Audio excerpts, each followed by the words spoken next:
Cajun Phonics.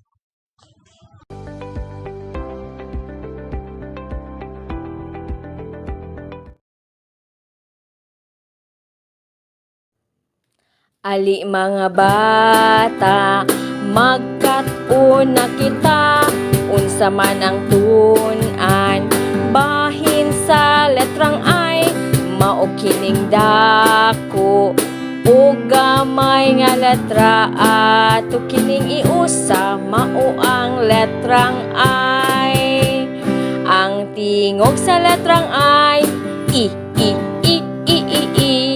Ang ngalan nga iring, ang ngalan nga itlog, ang ngalan nga isda, ang ngalan nga ilong, nagsugod sa letra nga I.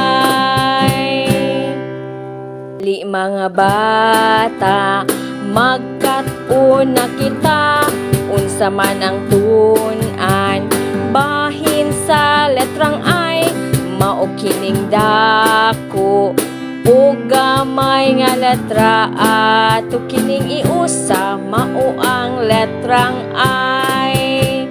Ang tingog sa letrang I, I, I,